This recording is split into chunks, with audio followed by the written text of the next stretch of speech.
ये क्वेश्चन जो है सो देखिए, जो भी एग्जाम इस बार पैट का दे रहे हैं, पीएचडी का एग्जाम, उनके लिए बहुत ही इंपॉर्टेंट है। और ऐसा नहीं है कि नेट नेट और पैट का क्वेश्चन का लेवल लगभग सेम ही रहता है, कोई डिफरेंस नहीं रहता है। इसलिए जो स्टूडेंट नेट का तैयारी कर रहे हैं या पैट का तैयारी कर रहे हैं, दोनों के लिए क्वेश्चन इंपॉर्टेंट है जो मॉक टेस्ट है। ठीक है, चलिए बिना टाइम वेस्ट किए आगे की ओर बढ़ते हैं। क्वेश्चन नंबर वन क्वेश्चन क्या है आपका? What structural changes has NEP 2020 introduce in school education. देखिए, इसमें क्वेश्चन जो लाए हैं आपका, न्यू एजुकेशन पॉलिसी तो 2020 में आया है।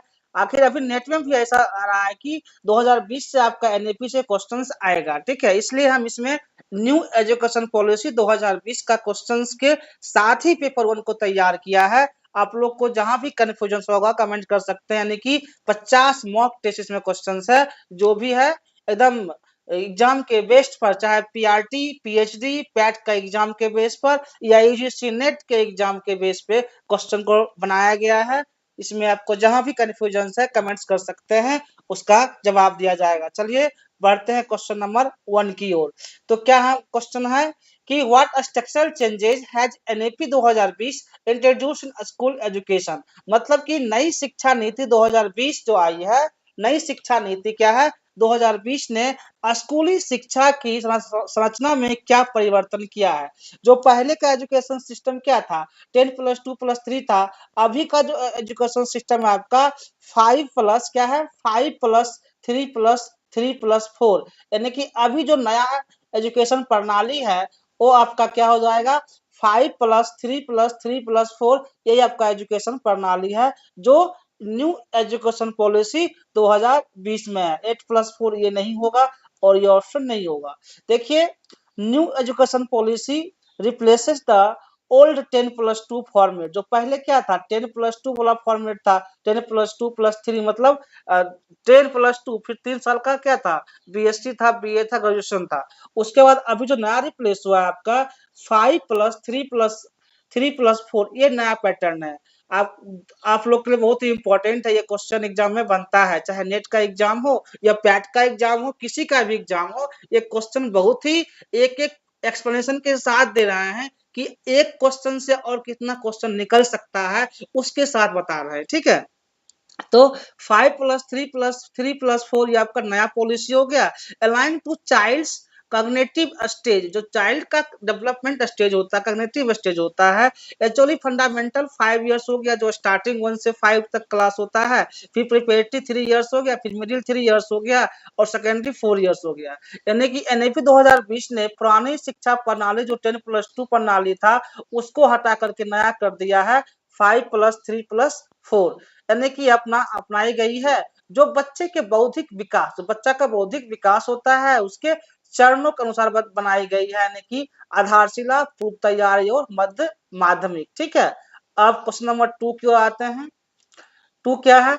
As per new education policy, नया एजुकेशन पॉलिसी के अनुसार by which year should 100% gross enrolment ratio. क्या कर रहा है यहाँ पर? नया एजुकेशन पॉलिसी के अनुसार जो ग्रॉस इनरोलमेंट रेशियो है 100% जीईआर शॉर्ट फॉर्म होता है अचीव्ड इन स्कूल एजुकेशन। मतलब कि एनईपी 2020 के अनुसार, एनईपी 2020 के अनुसार स्कूली शिक्षा में 100% सकल नामांकन अनुपात जीआर किस वर्ष तक करना है। सरकार ने टारगेट रखा है कि किस साल तक आपको ग्रॉस इनरोलमेंट रेशियो एजुकेशन में एक साल मतलब कि 100% करना है, कौन साल तक। ठीक है, तो ये टारगेट गवर्नमेंट का 2030 का टारगेट है कि जीआर हमको 100% करना, कितना करना है, 100% जीआर करना है। ये गवर्नमेंट का आपका नया टारगेट है। तो क्या है, new education policy set as ambitions of goal 100% enrolment from the pre pre primary to grade 12 by 2030, यानी कि एनईपी 2020 का लक्ष्य है कि 2030 तक पूर्व प्राथमिक से कक्षा 12 तक के 100% नामांकन सुनिश्चित किया जाए। यही जो है इसका मेन ये है। ठीक है, यानी कि 2030 तक जो भी ग्रॉस इनरोलमेंट रेशियो है गवर्नमेंट ने उसको 100% तक करने का लक्ष्य रखा है कि इसको हमको 100% करना है। ठीक, अब आते हैं क्वेश्चन नंबर थ्री है, थ्री क्या आपका है, what is the minimum qualification for school teachers as per new education policy 2020। यानी कि जो टीचर बनने के लिए, यानी कि एनईपी 2020 के अनुसार 2030 तक स्कूल शिक्षकों के लिए न्यूनतम योग्यता क्या होगी। यानी कि जो अभी मान लीजिए टीचर बन रहे हैं, उनके लिए 2030 के बाद से कौन सा नियम लागू होगा टीचिंग के लिए, यहाँ ये बताना, ये क्वेश्चन है। तो बीएड जो है 1 साल का आएगा, but BEd post graduation, BEd स्नातकोत्तर के बाद ये रूल यहाँ पे नहीं है, ठीक है। डीएलएड डिप्लोमा इन एजुकेशन नहीं है। उसके बाद सिर्फ क्या रह जाएगा आपका 4 ईयर, क्या रह जाएगा 4 ईयर इंटीग्रेटेड बीएड, 4 वर्षीय एकीकृत बीएड, यानी कि जो इंटर के बाद 4 साल का बीएड होगा, यही अवेलेबल आपका रहेगा, ठीक है। और देखिए 1 साल का बीएड की बात चल रहा है, लेकिन अभी तक बीएड आया नहीं है, लेकिन 4 साल का बीएड लागू हो चुका है, जो इंटर के बाद शुरू होता है, ठीक है। बीए यहाँ क्या है, बीएड स्नातकोत्तर के बाद, तो 1 साल का जब बीएड आ जाएगा तो ये रूल अप्लीकेबल हो जाएगा, तो 1 ईयर का बीएड चलेगा, जो लेकिन जो पीजी पास आउट है उनके लिए होगा, ठीक। टीएटी सर्टिफिकेट ये जरूरत नहीं है, यानी कि to ensure the quality teacher education, जो टीचिंग एजुकेशन में क्वालिटी आएगा, वो 4 year integrated BEd minimum qualification, यानी कि 4 साल जो होता है एक मिनिमम क्वालिफिकेशन रहेगा टीचर बनने के लिए, ठीक है। शिक्षकों की अनुभव जो होता है गुणवत्ता सुधारने के लिए एनईपी 2030 तक न्यूनतम योग्यता के रूप में 4 वर्षीय बीएड अनिवार्य लाती है, यानी कि 4 साल का बीएड होगा, और यही शिक्षक की गुणवत्ता को सुधार लाया जाएगा इससे। अब आते क्वेश्चन नंबर 4। 4 क्या है देखा जाए, which body is proposed to replace UGC, AICT, NCT under the new education policy 2020, यानी कि एनईपी 2020 के अनुसार यूजीसी, एआईसीटी, एनईसीटी के स्थान पर कौन सा निकाय प्रस्तावित है। मान लीजिए यहाँ क्या कर रहा है क्वेश्चन की जो न्यू एजुकेशन पॉलिसी 2020 है, उसके अनुसार यूजीसी हो गया, मतलब कि एआईसीटी हो गया, एनसीटी, उसके स्थान पर कौन सा निकाय प्रस्तावित है जो इसको हैंडल कर सकता है, ठीक है। इसके लिए आपका एनसीईआरटी नहीं है, एनसीईआरटी का काम होता है अनुसंधान, रिसर्च करके बुक को बनाना, यानी कि आपका HECI जो है higher education commission in India, HEC Bharat उच्च शिक्षा आयोग रह जाएगा, जो पूरे सिस्टम को क्या करेगा, नियंत्रित करेगा, और पूरे सिस्टम को वो कमांड करेगा, ठीक है। कौन करेगा, HEC करेगा। नेक बता चुके हैं इससे पहले, जो मेरा आप लोग देखते होंगे लेक्चर, तो उसमें बताए हुए नेक जो होता है नेशनल असेसमेंट एक्रेडिटेशन काउंसिल, यानी कि वो ग्रेडिंग का सिस्टम को देखता है, ठीक है। कैब का अलग काम होता है, जो ऑलरेडी डिस्कस किया हुआ है, आप मेरा प्रीवियस लेक्चर देख सकते हैं इसके लिए, ठीक।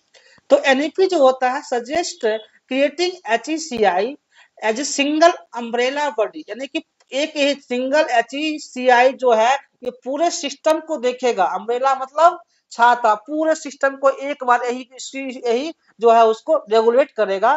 कौन, HECI oversee all non medical and legal higher education in India, पूरे सिस्टम को ये देख रेख करेगा, यानी कि एनईपी के अनुसार HECI जो है सो एक एकीकृत निकाय होगा, जो सभी गैर चिकित्सा और कानूनी उच्च शिक्षा संस्थानों का नियमन करेगा, ठीक।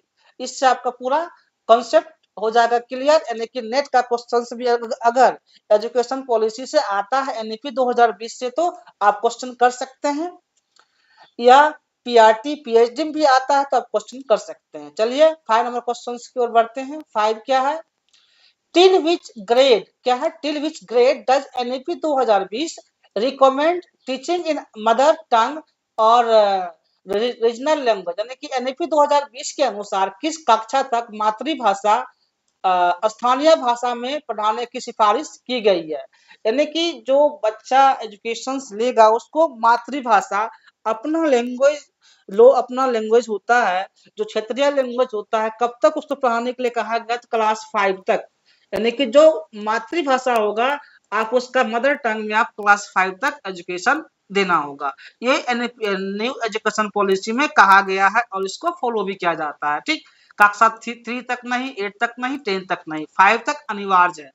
यानी कि NEP recommends using the mother tongue regional language medium of instructions up to grade 5 यानी क्लास 5 तक का जो भी है उसको अपनी मातृभाषा में सीखने के लिए आजादी है, वहां पर बाध्य नहीं किया जा सकता है, यानी कि कक्षा 5 तक वो अपनी मातृभाषा में पढ़ाई कर सकता है। यही न्यू एजुकेशन पॉलिसी है। चलिए 6 नंबर क्वेश्चन क्या है आपका है, what does NEP 2020 propose for early childhood care and education ECCE, यानी कि एनईपी 2020 में प्रारंभिक बाल अवस्था देखभाल और शिक्षा EC के लिए क्या प्रस्ताव है, क्या प्रस्ताव है उसको बताना है।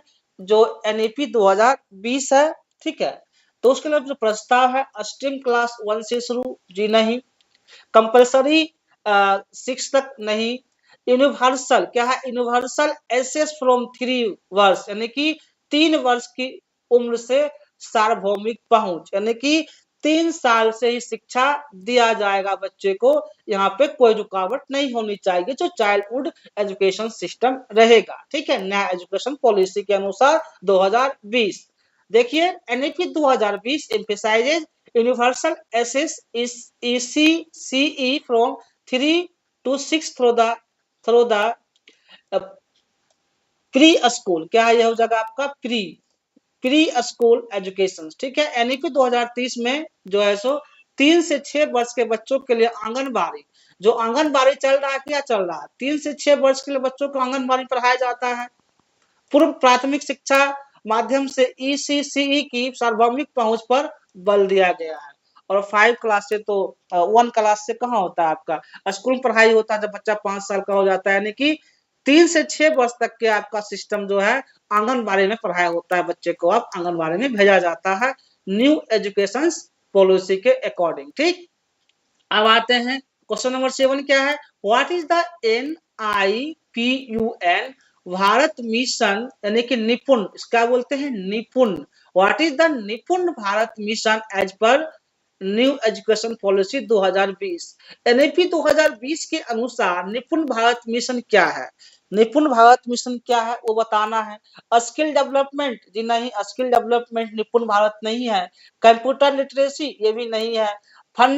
फाउंडेशनल लिटरेसी, क्या है, foundational literacy and numeracy by grade 3, कक्षा 3 तक बुनियादी साक्षरता और गणना, यही क्या होता है निपुण भारत का लक्ष्य है। फाउंडेशनल जो स्टार्टिंग लिटरेसी होता है और न्यूमेरिकल बाय ग्रेड 3 कक्षा 3 तक बुनियादी साक्षरता और गणना देना ही निपुण भारत का मुख्य लक्ष्य है, ठीक है। यानी कि Nipun Bharat aims to ensure all children attend the foundational literacy numeracy by grade 3 2026-27, यानी कि निपुण भारत मिशन का उद्देश्य है कि 2026 से 27 तक सभी बच्चे कक्षा 3 तक बुनियादी साक्षरता और संख्यात्मक दक्षता प्राप्त कर ले, कक्षा 3 तक उनको सारा चीज जानकारी हो जाए।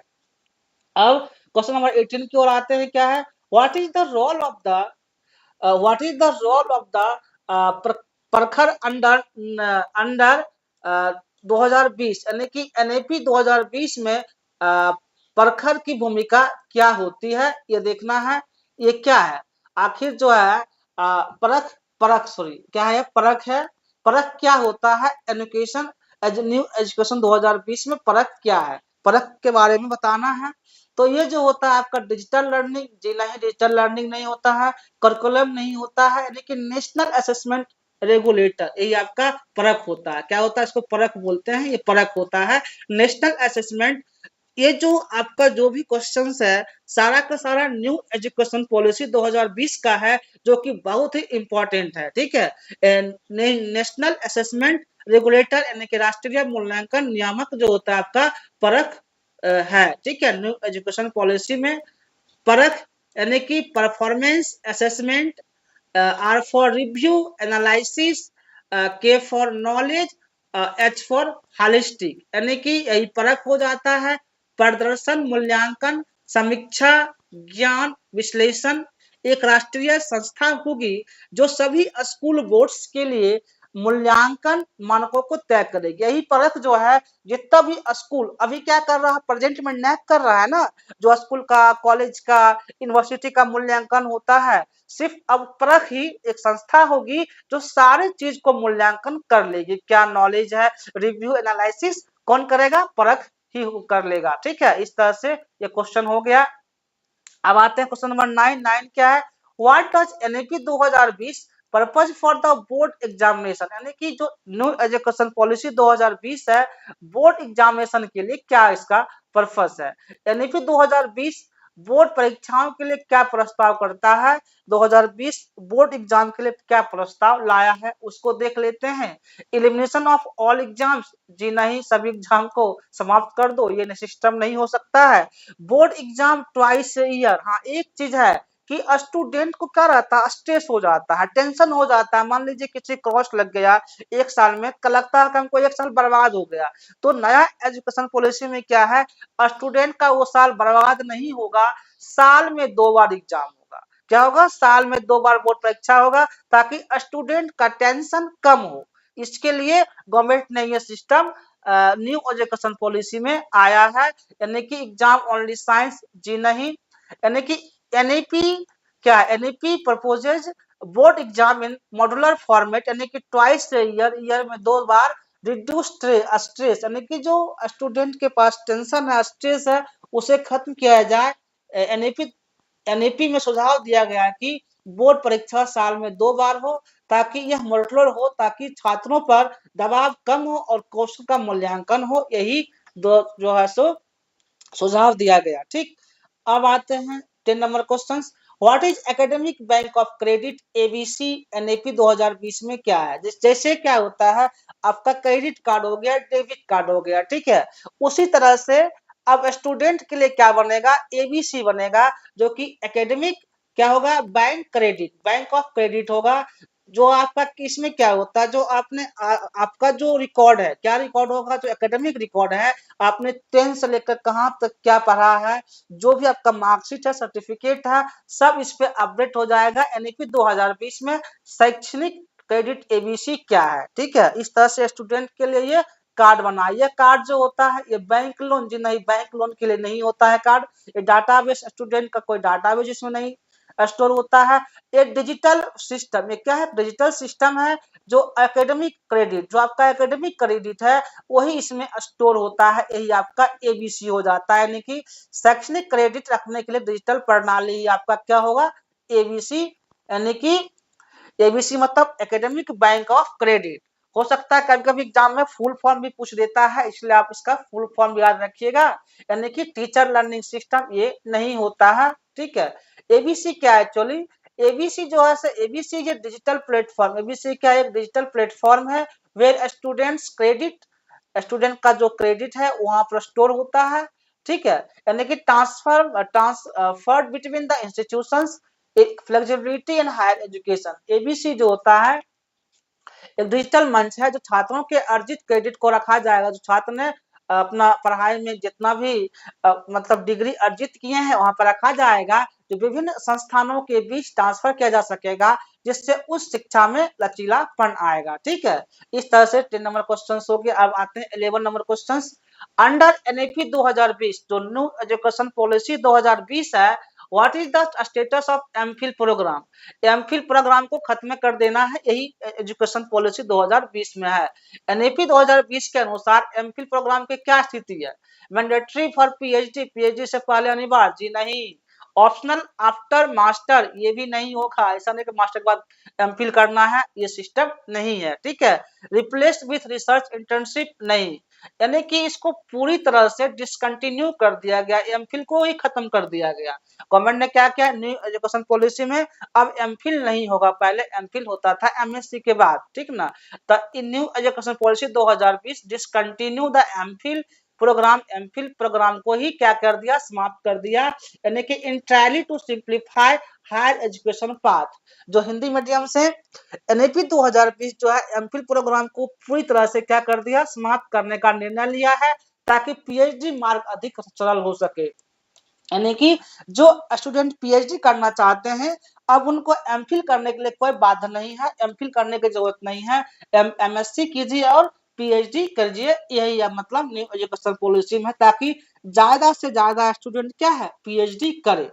अब आते हैं 12 नंबर क्वेश्चन में, क्या है, what is the NEP, NEP stands on multiple entry exit in UG programme, मतलब कि एनईपी स्नातक कार्यक्रमों में बहु प्रवेश और निकास पर क्या कहती है। मतलब कि जो एजुकेशन पॉलिसी 2020 है, उसमें एनईपी स्नातक कार्यक्रम में बहु प्रवेश और निकास पर क्या कहती है, उसका क्या स्टेटमेंट है वो बताना है आपको। नॉट अलाउड अनुमति नहीं है, अलाउड ओनली वोकेशनल कोर्स जी नहीं, अलाउड विथ क्रेडिट स्टोरेज, अगर यदि आपके पास क्रेडिट स्टोरेज है तो आप अलाउड हैं। फ्लेक्सिबिलिटी है एजुकेशन में, क्या है फ्लेक्सिबिलिटी है कि आप कहीं भी मूव कर सकते हैं। पहले ऐसे क्या था कि जो साइंस पढ़ सकता है आर्ट्स नहीं पढ़ सकता है, जो कॉमर्स पढ़ सकता है वो साइंस नहीं पढ़ सकता, लेकिन अभी के एजुकेशन पॉलिसी में क्या है, फ्लेक्सिबिलिटी है, आप दूसरा सब्जेक्ट भी ले सकते हैं, पढ़ सकते हैं, उसमें कोई रुकावट नहीं होती है। यानी कि अलाउंस विथ क्रेडिट स्टोरेज, आपके पास कितना क्रेडिट स्टोरेज है उस पर डिपेंड्स करता है। NAP allow student exit after 1, 2 or 3 years with respective certification and continue later using stored credit। यानी कि एनएपी जो है छात्रों को 1, 2 या 3 वर्षों के बाद प्रमाण पत्र डिप्लोमा डिग्री के साथ कार्यक्रम छोड़ने और बाद में फिर से जुड़ने की अनुमति देती है। यदि आपका एकेडमिक स्टोरेज है तो आप कक्षा को छोड़ सकते हैं, कुछ किसी कारण बस मान लीजिए नहीं पढ़ पाए, फिर बाद में भी उस प्रोग्राम को ज्वाइन करके क्लास कंटिन्यू कर सकते हैं। ये आपका न्यू एजुकेशन पॉलिसी में सुविधा मिला हुआ है, ठीक है। अब आते हैं 30 number question, what is the duration of the undergraduate programme as per new education policy 2020, यानी कि एनएपी 2020 के अनुसार स्नातक कार्यक्रम की अवधि क्या होगी। 3 या 4 साल आप लोग को पता है कि यही आपका क्या होता है स्नातक की अवधि होगी ना। एजुकेशन पॉलिसी में अभी तो खैर 4 साल का शुरू भी हो गया है, ये आपका पॉलिसी रहेगा। एनईपी क्या है, NEP allow flexible UG programmes with exit option 3 year और 4 ईयर विथ रिसर्च ऑनर्स, यानी कि एनईपी 3 वर्षीय डिग्री या 4 वर्षीय शोध ऑनर्स डिग्री के साथ लचीले स्नातक कार्यक्रमों की अनुमति देती है, ठीक है। अब आते हैं 40 नंबर क्वेश्चन, क्या है, what is the emphasis on, क्या है, what is the emphasis on NEP 2020 in pedagogy, यानी कि एनईपी 2020 शिक्षण विधियों में किस बात पर बल देती है, ये बताना है कि आखिर किस बात पर बल देती है एनईपी 2020। देखिए स्टूडेंट का क्या है, critical thinking and experimental learning, यानी कि सम लोचनात्मक सोच और अनुभवात्मक सोच, यानी कि जो अनुभव होता है, जो यही जो है न्यू एजुकेशन पॉलिसी में आपका एक्सपेरिमेंटल लर्निंग और क्रिटिकल थिंकिंग, आपका सोचने का कितना तक आप सोच सकते हैं, वो उसको एजुकेशन पॉलिसी में 2020 में लाया गया है।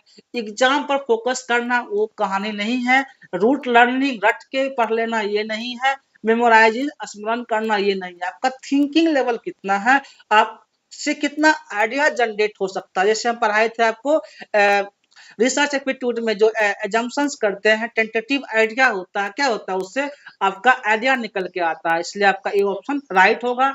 NEP shift focus from the rote learning to competency based education emphasis analysis, इसको छोड़ के क्या होता है एनालिसिस होता है, लॉजिक एंड क्रिएटिविटी, यानी कि एनएपी रटने वाली पढ़ाई से हटकर रट्टा सिस्टम रट्टाफिकेशन को छोड़ करके दक्षता आधारित शिक्षा की ओर बढ़ती है, जिसमें विश्लेषण तर्क और रचनात्मक को प्राथमिकता दी जाती है, यानी कि क्रिएटिविटी करके उसको प्राथमिकता दी जाती है, ठीक। अब आते हैं 50 नंबर क्वेश्चन, हाउ विल क्या है, how will NEP 2020 promote the multi language, क्या है, एनईपी 2020 बहुभाषावाद को कैसे बढ़ावा देती है, ये बताना है कि बहुभाषा एक से ज्यादा भाषा को बढ़ावा कैसे देगी।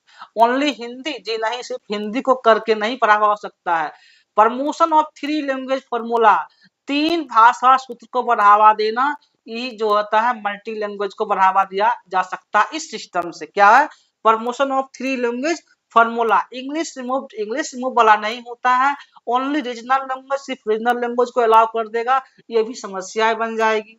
यानी कि आपका जो 3 लैंग्वेज को बढ़ावा दिया जाए तो क्या होगा, मल्टी लैंग्वेज सिस्टम को बढ़ा करके एक नया मतलब क्रांति एजुकेशन में लाया जा सकता है और लाया जाएगा। ठीक है, एनईपी 2020 क्या है? Continue the 3 language formula to ensure students learn at least 3 language. 3 language क्या हो जाएगा भाई? रीजनल एंड क्लासिकल लैंग्वेज आपका इंक्लूड रहेगा। 3 भाषा सूत्र को अपनाती है ताकि छात्र कम से कम 3 भाषाएं सीखें। 3 भाषा तो कम से कम सीखना चाहिए छात्र को ना, जिनमें क्षेत्रीय शास्त्रीय भाषाएं शामिल हो। जो आपका क्षेत्रीय लैंग्वेज है वो शामिल होना चाहिए। भोजपुरी हो गया, हम लोग का हिंदी हो गया, मान लीजिए मगही हो गया, तो जो भी आपका क्षेत्रीय भाषा है उस भाषा को लेके चलना होता है। मैथिली हो गया। चलिए 60 नंबर क्वेश्चन आते हैं। What is the NEP 2020 vision for national education technology forum? यानी कि एनईपी 2020 में राष्ट्रीय शैक्षिक प्रौद्योगिकी मंच एनईटीएफ का उद्देश्य क्या है? यानी कि क्या है इसका? देखिए कभी कभी आपका फुल फॉर्म एग्जाम आता है, इसलिए बहुत ही इंपॉर्टेंट है। एनईटीएफ क्या होता है आपका? National education technology forum. इसका उद्देश्य क्या है ये बताना है आपको। ठीक है, share and promote technology using education. Education में जो होता है टेक्नोलॉजी को प्रमोट करके उसको बढ़ावा देना, उपयोग को साझा करना। देखिए एक चीज आप अभी ये खुद महसूस कर रहे होंगे, जब से टेक्नोलॉजी आया है तब से एजुकेशन क्या हो गया, बहुत इजी हो गया। पहले इंटरनेट सिस्टम नहीं था, लैपटॉप नहीं था, मोबाइल नहीं था, तो लोग ऑफलाइन जाके बैठ के पढ़ते थे। लेकिन अभी क्या है, आपके पास सारी सुविधाएं हैं, तो आप घर बैठे भी वो हर चीज कर सकते हैं जो एक कोचिंग संस्थान में जाके स्टूडेंट करते हैं। यानी कि घर बैठे हम पीएचडी का तैयारी कर रहे हैं, मान लीजिए यूपीएससी तैयारी कर सकते हैं, कंपटीशन तैयारी कर सकते हैं, सब पॉसिबल है। किसके पॉसिबल है? यही टेक्नोलॉजी की वजह से पॉसिबल है। अगर टेक्नोलॉजी नहीं रहता तो पॉसिबल नहीं रहता, नहीं हो पाता। ठीक है, इस तरह से आपका राइट ऑप्शन हो गया। यानी कि NETF will act as a platform है जो फ्री एक्सचेंज ऑफ आइडिया देता है on the technology in education, teacher training, planning and evaluation. यानी कि एनईटीएफ जो होता है एक ऐसा मंच होगा जहां शिक्षक प्रशिक्षण योजना और मूल्यांकन से तकनीक के उपयोग को साझा और बढ़ावा दिया जाएगा। यही आपका एनईटीएफ होता है जो 2020 एजुकेशन पॉलिसी के अनुसार होता है। हम इससे पहले कुछ जो बोले थे वो अलग कॉन्सेप्ट का क्वेश्चन है। ठीक है, इसके अनुसार आपका ये ऑप्शन हो जाएगा। चलिए अब आते हैं क्वेश्चन नंबर 17 में। How does NEP 2020 view vocational education in school curriculum? यानी कि एनईपी 2020 स्कूल पाठ्यक्रम में व्यवसायिक शिक्षा को किस रूप से देखती है, ये आपको बताना है। व्यवसायिक शिक्षा क्या होता है? Optional after grade? जी नहीं। ओनली ड्रॉप आउट स्टूडेंट व्यवसाय में जा सकता है? ऐसा नहीं है। Integral part from the grade 6 onward, कक्षा 6 से अनिवार्य होगा, जो सभी को वोकेशनल कोर्स में जाना होगा।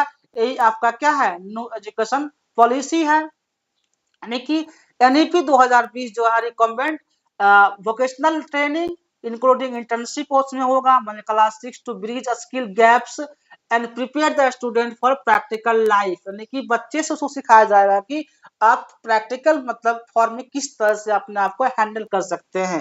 यानी कि एनईपी 2020 में कक्षा 6 से व्यावसायिक शिक्षा इंटर्नशिप सहित को शामिल करने की सिफारिश की गई है ताकि छात्रों में व्यवहारिक कौशल का विकास हो सके। क्या होता है, बच्चे तो पढ़ लेते हैं लेकिन उनमें व्यवहारिक कौशल का विकास नहीं हो पाता है। चलिए अब आते हैं 18 number question. Which concept in NEP 2020 aim to blur distinctions between curriculum and co curriculum activities? मतलब कि एनईपी 2020 में कौन सी अवधारणा पाठ चर्चा और सह पाठ चर्चा के बीच भेद को समाप्त करने की बात करती है, ये आपको बताना है। ठीक है, तो इंटरडिसिप्लिनरी? जी नहीं। Holistic report card? यानी कि पूरा समग्र रिपोर्ट कार्ड अगर होगा तो ये क्या करेगा, ये मतलब कि ये एजुकेशन सिस्टम को समाप्त करने की बात करती है। Holistic report card curriculum based नहीं होगा, इंटीग्रेटेड नहीं होगा, क्या होगा आपका होलिस्टिक रिपोर्ट कार्ड। ठीक है, तो द होलिस्टिक क्या है यहाँ पर क्वेश्चन हो गया। अब एक्सप्लेन देख लेते हैं। The holistic progress card records academic, cognitive, emotional, social and physical development treating को करिकुलम एक्चुअली, यानी कि समग्र प्रगति जो होता है रिपोर्ट कार्ड में अकादमिक, बौद्धिक, भावनात्मक, सामाजिक और शारीरिक प्रगति को समान रूप से महत्व दिया जाता है। ठीक है, ये आपका पूरे होलिस्टिक लेवल को हो गया। अब आते हैं 19 number question, what kind of approach does NEP 2020 recommend for the teacher education, मतलब कि एनईपी 2020 शिक्षक शिक्षा के लिए किस प्रकार की दृष्टिकोण की सिफारिश करता है, ये आपको बताना है। ठीक है, तो लेक्चर बेस्ड जी नहीं, लेक्चर बेस्ड क्या होता है स्टूडेंट, पैसिव होता है।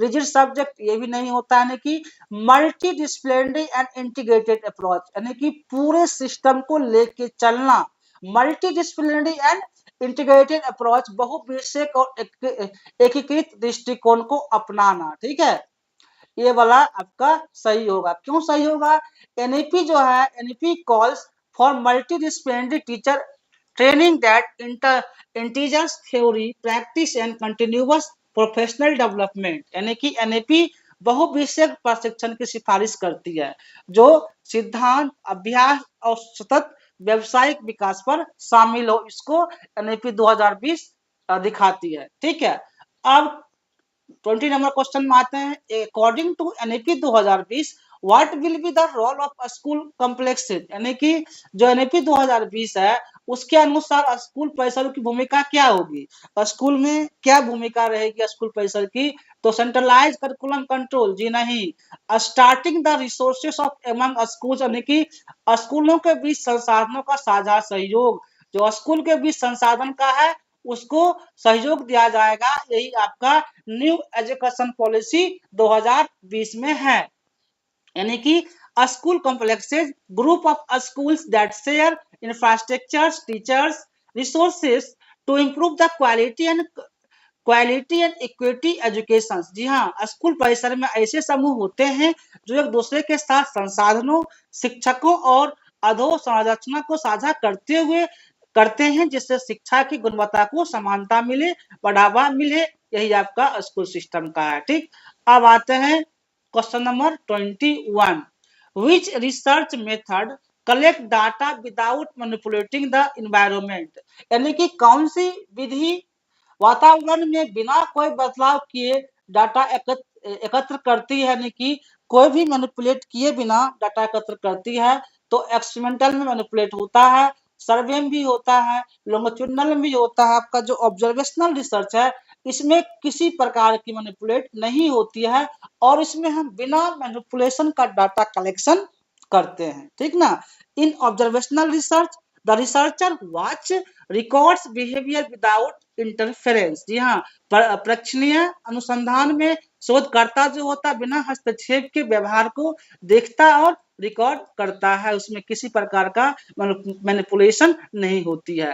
अब आते हैं 22 number question, what type of research, क्या है what type of research focused on solving current social issues, यानी कि कौन सा शोध जो है वर्तमान में सामाजिक समस्याओं को समाधान केंद्रित होता है। ठीक है, जो समाज का जो समस्या है कौन सा शोध है उसके लिए अप्लीकेबल है। बेसिक रिसर्च जी नहीं, एक्शन रिसर्च, क्या है सॉल्विंग कंटेंट, जिसके लिए होता है आपका एक्शन रिसर्च, उसको क्रियात्मक अनुसंधान से सॉल्व किया जाता है सामाजिक समस्याओं को, इस रिसर्च से हम सॉल्व कर सकते हैं। इथनोग्राफिक होता है रिलेशन के लिए, ये नहीं होगा आपका, यानी कि तो थ्योरेटिकल नहीं होता है, एक्शन रिसर्च होता है। यानी कि एक्शन रिसर्च जो होता है this is the immediate problem, जो भी इमीडिएट प्रॉब्लम आएगा, इंप्रूवमेंट आएगा आपका वहां पर एक्शन रिसर्च हो जाएगा। यानी कि practical settings like classroom communities जो होता है, क्लासरूम में भी क्या होता है आपका एक्शन रिसर्च होता है। ठीक है, क्रियात्मक अनुसंधान क्या यहाँ पर देखते हैं हम, क्रियात्मक अनुसंधान जो होता है कक्षा या समुदाय जैसे वास्तविक स्थानों में तत्काल समस्याओं को सुलझाने पर केंद्रित होता है। कौन सा आपका एक्शन रिसर्च। अब आते हैं 23 नंबर क्वेश्चन, क्या है विच मेथड स्टडीज द, इसमें से कौन सा मेथड है which method studies the same group over a long period, यानी कि कौन सी विधि एक ही समूह को लंबे समय तक अध्ययन करती है। आप ये बताएं कौन सा विधि जो है लंबे समय तक अध्ययन करती है, ये बताना है। क्रॉस सेक्शनल क्या होता है, जो मेरा इससे पहले जो लेक्चर अपलोड किए हैं अगर देखे होंगे तो उनको समझ में आ जाएगा कि लॉन्ग्स में क्या होता है आपका लॉन्गिट्यूडनल होता है, ये दीर्घकालिक अनुसंधान होता है। इसमें हम पूरा डिस्कस नहीं करेंगे क्योंकि प्रीवियस लेक्चर में क्या हुआ है। लॉन्गिट्यूडनल रिसर्च जो होता है tracks changes over time in the same individual और ग्रुप, यानी कि दीर्घकालिक अनुसंधान समय के साथ एक ही व्यक्ति या समूहों में होने वाले परिवर्तनों का अध्ययन करता है, वही आपका क्या होता है लॉन्गिट्यूडनल रिसर्च होता है। अब 24 आते हैं, क्या है which research is primary conceptual and theoretical, यानी कि कौन सा शोध मुख्यतः वैचारिक और सैद्धांतिक होता है, वो आपको इसमें बताना है।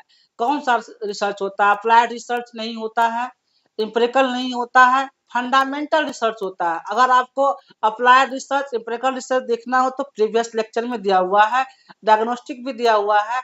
फंडामेंटल रिसर्च जो होता है आपका कॉन्सेप्चुअल और थ्योरेटिकल बेस्ड होता है। Fundamental research aims to develop a new theories, अगर नया थ्योरी डेवलप करना हो कॉन्सेप्ट विदाउट इमीडिएट एप्लीकेशन, कोई एप्लीकेशन के बिना भी करना हो तो आपका फंडामेंटल रिसर्च इसके लिए एप्लीकेबल होता है। यानी कि मौलिक अनुसंधान का उद्देश्य नए सिद्धांत और अवधारणाएं विकसित करना होता है, ना कि तत्काल समाधान के लिए क्या होता है एक्शन रिसर्च होता है। अभी इससे पहले डिस्कस किए हैं, इसमें क्या हो जाएगा आपका फंडामेंटल रिसर्च। अब 25 नंबर क्वेश्चन क्या है, correlational research is use to, correlational research किसमें यूज होता है, सह संबंध संवादात्मक अनुसंधान का उपयोग किस लिए किया जाता है वो बताना है। तो रिलेशनशिप इससे पहले भी बता दिए थे इसके बारे में हम कि स्टडी वेरिएबल्स रिलेशनशिप, चरों के संबंध का अध्ययन जो किया जाता है आपका वो किसमें होता है कोरिलेशन। बात करते हैं कॉज और इफेक्ट, तो ये अभी हम इसका भी एक्सप्लेन कर देते हैं इससे प्रीवियस में क्या हुआ है। लेकिन कॉज और इफेक्ट जहां भी रहेगा आपका ये पार्ट हो जाता है एक्सपेरिमेंटल का। ठीक है, कंट्रोल वेरिएबल एक्सपेरिमेंटल में कंट्रोल होता है। कंपेयर ग्रुप, ये ग्रुप कंपेयर करते हैं, ये आपका एक्सपेरिमेंटल का ही पार्ट होता है। लेकिन कोरिलेशन की बात आएगी तो आपका क्या हो जाएगा स्टडी वेरिएबल रिलेशनशिप। ठीक है, यहाँ देखते हैं correlation research helps to understand how two variable move together, not cause and effect, not cause and effect ये वाला नहीं होता है। सहसंबंधात्मक शोध यह बताता है कि दो चरों के बीच कैसा संबंध है, यह जो है कारण प्रभाव नहीं बताता है। ठीक, 26 नंबर क्वेश्चन क्या है, which research method combine both the qualitative and quantitative technique, यानी कि कौन सी शोध विधि है जिससे कि गुणात्मक और मात्रात्मक दोनों तकनीकों को मिलाती है, वो आपको बताना है। तो ट्रायंगुलेशन जो होता है ये त्रिकोणीय अनुसंधान, ये दोनों को क्वांटिटेटिव और क्वालिटेटिव दोनों को मिला देती है। डिस्क्रिप्टिव एज इट इज होता है, नैरेटिव ये नहीं होता है, ग्राउंडेड थ्योरी जो स्टार्टिंग से होता है। ट्रायंगुलेशन जो होता है क्वालिटेटिव और क्वांटिटेटिव को क्या करता है मिला देता है। Triangulation uses multiple methods to validate results enhancing the research relativity, इससे क्या होता है रिसर्च का जो रिलेटिविटी होता है वो विश्वसनीयता क्या होता है बढ़ती है। त्रिकोणीय शोध में विभिन्न विधियों का प्रयोग कर परिणामों की पुष्टि की जाती है जिससे कि विश्वसनीयता बढ़ती है, यही आपका ट्रायंगुलेशन होता है। अब 27 नंबर क्वेश्चन में आते हैं, grounded theory research aim to, grounded theory research का क्या एम होता है, तो टेस्ट हाइपोथेसिस जी नहीं, develop a theory from data, जो थ्योरी हम डाटा से डेवलप करते हैं यानी कि डेटा से सिद्धांत विकसित करना, यही आपका क्या होता है ग्राउंडेड थ्योरी होता है, यही क्या होता है ग्राउंडेड थ्योरी होता है। अप्लाई एग्जिस्टिंग थ्योरी ये नहीं होगा। एक्सप्लोर हिस्टोरिकल रिसर्च का पार्ट होता है इसलिए ये नहीं होगा। यानी ग्राउंडेड थ्योरी जो होता है डिराइव न्यू थ्योरीज, क्या करता है ग्राउंडेड थ्योरी नया थ्योरी को डिराइव करता है किससे, real data instead of starting with one, यानी कि ग्राउंडेड थ्योरी जो होता है वास्तविक डेटा से नई अवधारणा विकसित करती है, पहले से कोई सिद्धांत मानकर नहीं चलती कि ऐसा होगा, कुछ भी मान के नहीं चलती है। कौन? Grounded theory. और 28 में आते हैं, in which method are research variable not control, किस विधि में शोध चरों को नियंत्रित नहीं किया जाता है, वो बताना है कि किसमें नियंत्रित नहीं किया जाता है। ठीक है, तो एक्सपेरिमेंटल क्या होता है? कंट्रोल कंडीशंस होता है। ऑब्जर्वेशनल में नहीं किया जाता, देखिए नोट है, जहां नोट भी रहे वहां पर आपको क्वेश्चन को फोकस करना होता है। ठीक है, तो लेबोरेटरी में कंट्रोल किया जाता है, कंट्रोल रिसर्च में किया जाता है, लेकिन ऑब्जर्वेशनल रिसर्च जो होता है इसमें कंट्रोल का कोई सिस्टम नहीं है, इसलिए आपका आंसर बी सही होगा। क्यों होगा बता दिए। ऑब्जर्वेशनल रिसर्च जो होता है studies behaviour in natural settings without manipulating variable, यानी कि प्रेक्षणीय शोध जो होता है प्राकृतिक परिवेश में व्यवहार का अध्ययन करता है, जहां चरों में कोई छेड़छाड़ नहीं की जाती है। 29 नंबर क्वेश्चन क्या है? Which type of research focus on what is rather than why, यानी कि कौन सा शोध क्या है, पर केंद्रित है, और क्यों है, पर नहीं, क्यों होता है, ये किस पर केंद्रित है, ये बताना है। देखिए क्यों है, नहीं है, कैसे है, तो आपका ही जो होता है डिस्क्रिप्टिव रिसर्च होता है, ऑलरेडी डिस्कस किया हुआ है। एक्सपेरिमेंटल रिसर्च क्या होता है, एक्सप्लेनेटरी क्या होता है, और एक्शन क्या होता है, इसमें अभी हम डिस्कस नहीं करेंगे, पहले बता चुके हैं। तो इसमें क्या हो जाएगा आपका डिस्क्रिप्टिव रिसर्च हो जाएगा, क्योंकि इससे टाइम टेकन होता है लेक्चर में। डिस्क्रिप्टिव रिसर्च क्या होता है? एज इट इज भी बोलते हैं इसको, जैसा का तैसा, यानी कि explain the fact as they are not reasons behind them, वर्णनात्मक शोध तथ्यों को जैसा है वैसा ही प्रस्तुत करता है, जैसा को तैसा। एज इट इज क्या होता है आपका डिस्क्रिप्टिव रिसर्च, उनके पीछे कारण नहीं बताता, क्या कारण है उसको पता नहीं होता है डिस्क्रिप्टिव रिसर्च को। क्वेश्चन नंबर 30 आते हैं। Question number, which method is based when researcher wants in depth understanding of A case, यानी कि इन डेप्थ स्टडी किस में होता है? इन डेप्थ स्टडी की यहाँ पर बात किया जा रहा है।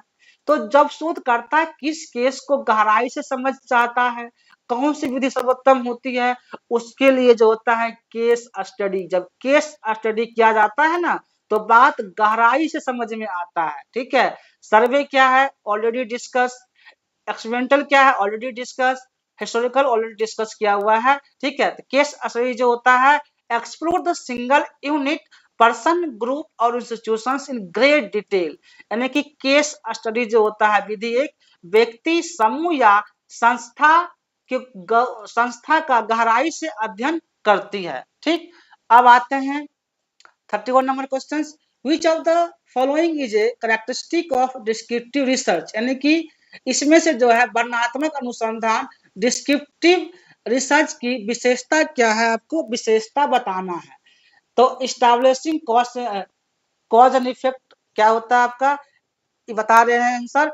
एक्सपेरिमेंटल रिसर्च का होता है।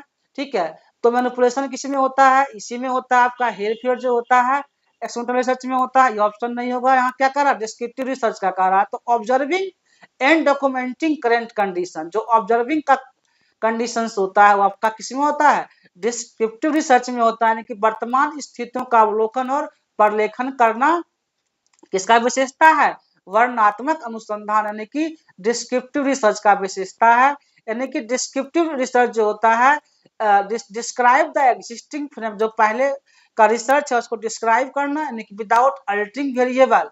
वर्णनात्मक शोध में मौजूदा घटनाओं को बिना किसी परिवर्तन को दर्शाता है, वही आपका क्या हो जाएगा? डिस्क्रिप्टिव रिसर्च हो जाएगा।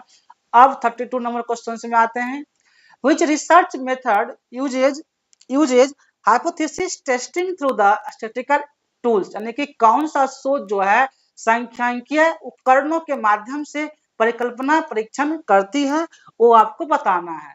तो जो परिकल्पना परीक्षण करती है क्वालिटेटिव जी नहीं, फंडामेंटल नहीं, यानी कि जो आपका एक्सपेरिमेंटल रिसर्च होता है यही आपका क्या करता है? हाइपोथेसिस को टेस्ट करता है। हाइपोथेसिस क्या होता है? टेंटेटिव आइडिया होता है, हो सकता है हाइपोथेसिस एक्सेप्ट भी होता है, रिजेक्ट भी होता है, may be accept may be not accept. तो इस तरह से चलता है। एक्शन रिसर्च क्या होता है, ऑलरेडी डिस्कस किया हुआ है। यानी कि क्या है इसमें, एक्सपेरिमेंटल रिसर्च जो होता है, test hypothesis under the controlled settings using the statistical analysis, यानी कि प्रायोगिक शोध नियंत्रित परिस्थितियों में परिकल्पना का परीक्षण करता है, जो कि सांख्यिकीय विश्लेषण का उपयोग करता है। ठीक, अब आते हैं question number 33। What is the main M of applied research, यानी कि अनुप्रयुक्त अनुसंधान जो होता है, अप्लाइड रिसर्च का मुख्य उद्देश्य क्या है, ये बताना है। क्या होता है भाई अप्लाइड रिसर्च का उद्देश्य, तो डेवलप न्यू थ्योरीज नहीं होता है। किसका उद्देश्य होता है, इससे पहले हम क्वेश्चन डिस्कस किए हुए हैं। सॉल्व प्रैक्टिकल प्रॉब्लम, जो प्रैक्टिकल प्रॉब्लम सॉल्व किया जाता है वो आपका अप्लाइड रिसर्च होता है। इंप्रूवमेंट ऑलरेडी डिस्कस किया हुआ है क्या होता है, ठीक है। यानी कि अप्लाइड रिसर्च जो होता है आपका क्या फोकस करता है, focus on solving real world issue, जो वास्तविक समस्याएं हैं जो अभी चल रही होती है, उस समस्याएं को सोल्व करने के लिए आपका अप्लाइड रिसर्च क्या होता है, एप्लीकेबल होता है। ठीक है, यानी कि अनुप्रयुक्त शोध जो होता है, वैज्ञानिक विधियों द्वारा वास्तविक जीवन की समस्याओं का समाधान करता है। 34 number question, which method is commonly used in qualitative research, यानी कि गुणात्मक शोध में सामान्यतः कौन सी विधि उपयोग की जाती है, जो आपका क्या होता है, क्वालिटेटिव में कौन सी विधि का उपयोग किया जाता है वो बताना है। तो सर्वे जी नहीं, सर्वे नहीं होता है। सर्वे किसमें होता है, क्वांटिटेटिव का बताए थे। क्या होता है, इंटरव्यू, जो इंटरव्यू और ऑब्जर्वेशन होता है आपका क्वालिटेटिव का पार्ट होता है। इसमें क्या होता है, ब्रॉड आइडियाज होता है। जो आप सब्जेक्टिव क्वेश्चन आंसर राइटिंग करते हैं, this is the part of the qualitative research, जहां पर आपका ब्रॉड आइडिया, थिंकिंग लेवल मतलब कि ज्यादा बाहर आता है। ये नहीं है कि हमको 4 ऑप्शन है उसी में आंसर देना है। क्या होता है, क्वालिटेटिव रिसर्च क्वांटिटेटिव हो जाता है। क्वालिटेटिव क्या होता है आपका, इंटरव्यू और ऑब्जर्वेशन, इसमें आपको कहीं से क्वेश्चन किया जा सकता है, कोई भी मतलब फिक्स नहीं होता है। ठीक है, इस तरह से आपका ऑप्शन बी सही होगा। क्वालिटेटिव रिसर्च जो होता है, gathers the in depth data, क्या है भाई, in depth data using the interviews और डायरेक्ट ऑब्जर्वेशंस, यानी कि गुणात्मक शोध जो होता है ना, गहराई से जानकारी प्राप्त करने के लिए साक्षात्कार और अवलोकन का उपयोग किया जाता है। अब 35 नंबर क्वेश्चन क्या है, in which research is cause effect relationship, cause और इफेक्ट जहां भी आएगा एक्सपेरिमेंटल रिसर्च होगा। ठीक है, यानी कि ओनली एक्सपेरिमेंटल रिसर्च जो होता है कॉज एंड इफेक्ट के लिए एप्लीकेबल होता है, और इसे मैनिपुलेट भी होता है। केवल प्रायोगिक शोध में चर को नियंत्रित कर कारण कारण प्रभाव संबंध स्थापित किए जाते हैं, वो आपका कॉज एंड इफेक्ट का होता है। ठीक है, 36 नंबर क्वेश्चन क्या है, what is the purpose of the exploratory research, explore करना, खोजना, क्या होता है आपका एक्सप्लोरेटरी रिसर्च का पर्पस होता है एक्सप्लोर ऑफ न्यू। देख रहे हैं, इसका जो है सो क्वेश्चन में ही आंसर छिपा हुआ है। एक्सप्लोर करना है आपका, क्या हो जाएगा, एक्सप्लोरेटरी रिसर्च हो जाएगा। यानी कि एक्सप्लोरेटरी रिसर्च जो होता है ना, when problems are not clearly defined और न्यू, यानी कि अन्वेषण जो किया जाता है शोध तब किया जाता है जब समस्याएं अस्पष्ट या नहीं होती है, तब आपका एक्सप्लोर किया जाता है। यानी कि 37 नंबर क्वेश्चन क्या है, which research type is best suited for the social science problems, यानी कि सामाजिक विज्ञान की समस्याओं के लिए कौन सा शोध सबसे उपयुक्त रहेगा, वो बताना है आपको, जो सोशल साइंस के लिए रिसर्च होता है। तो उसके लिए जो होता है आपका क्वालिटेटिव रिसर्च बहुत ज्यादा एप्लीकेबल होता है। लेबोरेटरी क्या होता है, this is part of the experimental research. Pure mathematics नहीं होता है, क्लिनिकल नहीं होता है क्वालिटेटिव रिसर्च। यानी कि सोशल साइंस जो होता है ऑफन स्टडी ह्यूमन बिहेवियर, इसमें ह्यूमन का बिहेवियर देखा जाता है सोशल साइंस में। विच क्वालिटेटिव मेथड्स आर इफेक्टिव, इसमें ब्रॉड आइडिया चूंकि क्रिएट होता है, इसलिए qualitative research is most important. यानी कि सामाजिक विज्ञान में मानव व्यवहार का अध्ययन होता है, जहाँ क्या होता है, गुणात्मक विधियों प्रभावशाली होती है। आपका ये जो हो जाएगा किसमें होगा, क्वालिटेटिव रिसर्च में प्रभावशाली होती है। अब क्वेश्चन 38 में आते हैं। 38 क्या है, which is not characteristic of qualitative research, यानी कि इसमें से कौन सा जो अनुसंधान की विशेषता नहीं है, गुणात्मक की विशेषता नहीं है, वो आपको बताना है। ठीक है, तो सब्जेक्टिव सब्जेक्टिव तो होता ही है, लेकिन नहीं है वहां पर ज्यादा फोकस करना होता है, क्योंकि वहां फिर गलती होती है स्टूडेंट्स की, तो यहाँ पे आपको ज्यादा फोकस करना है। इसमें कौन सी नहीं है, तो देख लेते हैं कौन सी है विशेषता, कौन सी है क्वालिटेटिव रिसर्च की। तो सब्जेक्टिव होना चाहिए, ओपन एंडेड होना चाहिए, फोकस ऑन मीनिंग फोकस होता है, यानी कि न्यूमेरिकल डाटा नहीं होता है। ये किसका है आपका न्यूमेरिकल डाटा जो होता है क्वांटिटेटिव का होता है, इसलिए यहाँ पर क्वांटिटेटिव क्या हो जाएगा न्यूमेरिकल डाटा आपका राइट ऑप्शन होगा, क्योंकि गलत ऑप्शन को ही चुनना है, तो गलत ऑप्शन बी आंसर सही है। क्वालिटेटिव रिसर्च जो होता है deals with the non numerical data like words storage and observations, यानी कि गुणात्मक अनुसंधान जो होता है गैर सांख्यिकीय डेटा जैसे शब्दों अनुभवों और कहानियों पर आधारित होते हैं। ठीक है, अब आते हैं 39 number question. Historical research primary uses which source, यानी कि जो आपका ऐतिहासिक अनुसंधान मुख्य रूप से किस स्रोत का उपयोग करता है। जो ऐतिहासिक रिसर्च होता है वो जो करता है फ्यूचर जी नहीं, एक्सपेरिमेंट नहीं, प्राइमरी एंड सेकेंडरी सोर्स से, जो प्राइमरी और सेकेंडरी सोर्स होता है वही आपका हिस्टोरिकल रिसर्च को देखता है। ठीक, यानी कि हिस्टोरिकल क्या है, historical research uses original documents, जो डॉक्यूमेंट्स होता है archives letters and secondary literatures to reconstruct past, यानी कि ऐतिहासिक शोध में अतीत को समझने के लिए मूल दस्तावेज चाहिए ना, कि अतीत का मतलब कोई लिखा हुआ पत्र या फिर लेख द्वितीयक साहित्य का प्रयोग होता है, ये सब लिखा जाता है हिस्टोरिकल रिसर्च। जैसे कि मुगल वंश के बारे में पढ़ना होगा तो क्या करना होगा, उसका जो मान लीजिए कुछ लिखा हुआ है, सम्राट अशोक के बारे में जानना होगा, चंद्रगुप्त मौर्य के बारे में जानना होगा, तो उसका पूरा हिस्टोरिकल रिसर्च हमको जानना होगा कि पहले क्या लिखा गया था, उसके प्रोसेस पर स्टडी किया जाता है, वही आपका क्या होता है हिस्टोरिकल रिसर्च होता है। ठीक ना, अब 40 नंबर क्वेश्चन में आते हैं। Which type of research is conducted in real life setting, यानी कि वास्तविक जीवन की स्थितियों में कौन सा शोध किया जाता है, इसको जरूरत नहीं नंबर्स का। ठीक है, 40 नंबर क्वेश्चन है वास्तविक जीवन की स्थितियों में कौन सा शोध किया जाता है, ये आपको देखना है।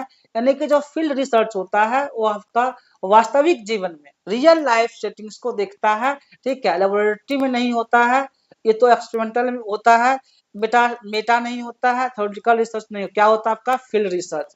फील्ड रिसर्च जो होता है is done in natural environment like communities school और मार्केट्स, यानी कि मैदान अनुसंधान जो होता है वास्तविक परिस्थितियों में किया जाता है, जैसे कि समुदाय स्कूल या बाजारों में किया जाता है, वो आपका क्या हो जाएगा कौन सा रिसर्च हो जाएगा फील्ड रिसर्च हो जाएगा, field research. Teaching is primary शिक्षण मुख्यतः क्या है, टीचिंग प्राइमरी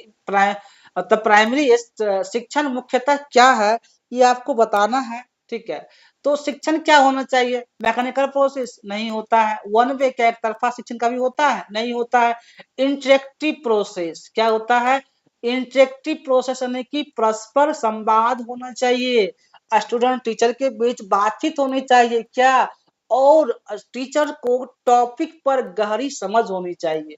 जब तक टीचर को अपने सब्जेक्ट पर नॉलेज नहीं रहेगा तब तक दोनों तरफ से वार्ता नहीं हो सकती है। ठीक है, ट्रांसफर ऑफ इंफॉर्मेशन ओनली नहीं, यानी कि इंटरेक्टिव प्रोसेस जो होता है टीचिंग का प्राइमरी फोकस होना चाहिए। Teaching involve the interactions between the teacher and student construct knowledge, शिक्षण में शिक्षक और छात्रों के बीच संवाद होता है जिससे ज्ञान का निर्माण होता है। क्या होता है, ज्ञान का निर्माण होता है, ज्ञान का बढ़ावा मिलता है, ये आपका इंटरेक्टिव क्लास होता है। अब 42 नंबर क्वेश्चन में आ जाए, which of the following best describe the nature of modern teaching, आधुनिक शिक्षण की प्रकृति जो है, प्रकृति को सबसे अच्छी तरह कौन दर्शाता है, ये आपको बताना है। ठीक है, तो ऑटो क्या है ऑथोरेटिव जी नहीं, डॉगमेटिक ये भी नहीं होता है, जो फैकल्टेटिव होता है यानी कि सुविधाजनक एजुकेशन होता है वो मॉडर्न टीचिंग को दिखाता है, वन वे एक तरफा टीचिंग को शो नहीं करता है। यानी कि मॉडर्न टीचिंग जो होता है focus on guiding and supporting the learners rather than imposing fact, यानी कि आधुनिक शिक्षण में जो होता है शिक्षक छात्रों का मार्गदर्शन करता है, न कि केवल तथ्यों को थोपता है कि लो पढ़ते चलो इतना नोट्स दे दिए, ऐसा नहीं करता है, बल्कि मार्गदर्शन के रूप में क्या होता है, उसके कंसेप्ट को बढ़ावा दिया जाता है। ठीक है, अब आते हैं 43 number question, which in essential element of effective teaching, यानी कि प्रभावी शिक्षण का एक अनिवार्य तत्व कौन सा है, वो बताना है आपको कि प्रभावी एजुकेशन का अनिवार्य तत्व कौन सा है। टीचर स्टिकनेस होंगे, कठोर होंगे तो क्या इफेक्टिव टीचिंग होगा, कभी नहीं होगा। रूट लर्निंग, सिर्फ रटा कर सिखाओ, क्या ये भी अच्छा टीचिंग नहीं है भाई, रटा देंगे आज, कल बच्चा भूल जाएगा, 5 दिन बाद भूल जाएगा।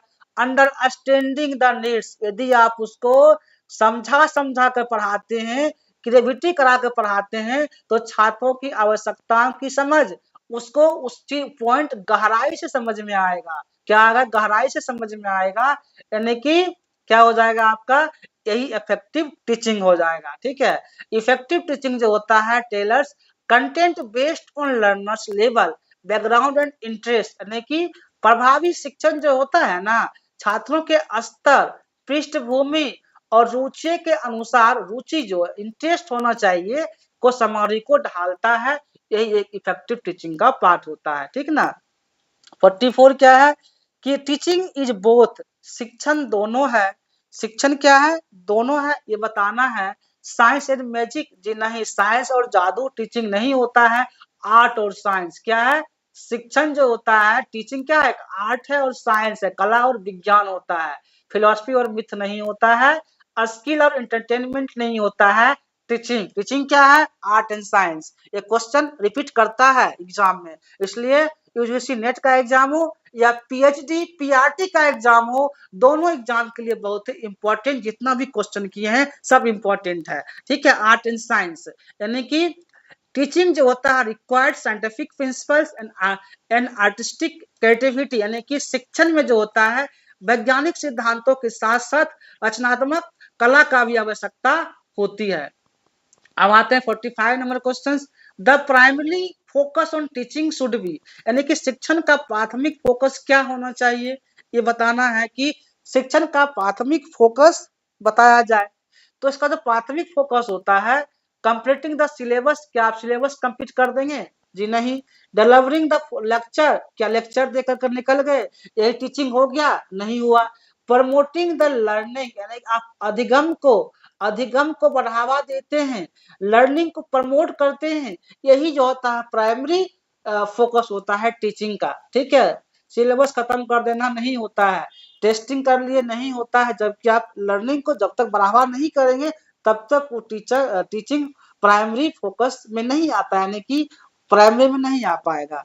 यानी कि क्या यहाँ पर है, teaching aims at helping students learn, not just covering content, समझ में आ गया होगा। शिक्षण का उद्देश्य जो होता है केवल विषय का पढ़ाना नहीं, बल्कि छात्रों को सिखाना होता है कि छात्र उस बात को सीखे जो आप छात्रों को पढ़ाने जा रहे हैं। ठीक है, सिर्फ रटा देना या सिलेबस खत्म कर देना या लेक्चर दे देना ये नहीं होता है। अब 46 नंबर क्वेश्चंस आते हैं, which of the following reflect the learner centre teaching, यानी कि निम्न में से कौन शिक्षार्थी केंद्रित शिक्षण को दर्शाता है, वो आपको बताना है। ठीक है, तो teacher talk most of the time, जी नहीं, ये नहीं दिखाता है। Student ask question and explore, जब स्टूडेंट टीचर से क्वेश्चन करते हैं, यानी कि छात्र प्रश्न पूछते हैं और खोज करते हैं। जब क्या होता है, स्टूडेंट टीचर से क्वेश्चन करते हैं, तो आपका क्या होता है, रिफ्लेक्ट लर्निंग सेंटर, यानी कि उस समय क्या होता है, स्टूडेंट के दिमाग में जब कहीं न कहीं क्वेश्चन क्रिएट हुआ, जब पढ़ने के बाद जब टीचर से पूछता है, तो फिर उस चीज को कैसे उसको क्वेश्चन को आंसर किया जाए, ये टीचर के दिमाग में भी आता है, बताना है बच्चे को। ठीक है, क्वालिटी बच्चे चुपचाप बैठेंगे थोड़ी होगा। Focus on the teacher knowledge, शिक्षक के ज्ञान पर फोकस, ऐसा नहीं है।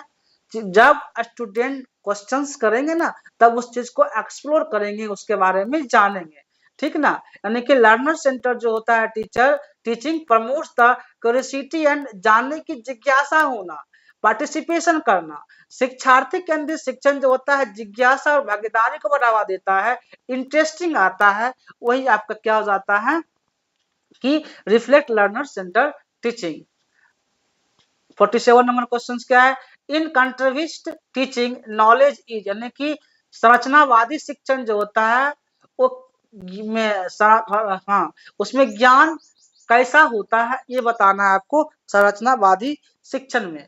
तो develop by delivered by teacher जी नहीं, मेमोराइजेशन नहीं, कंस्ट्रक्टेड बाय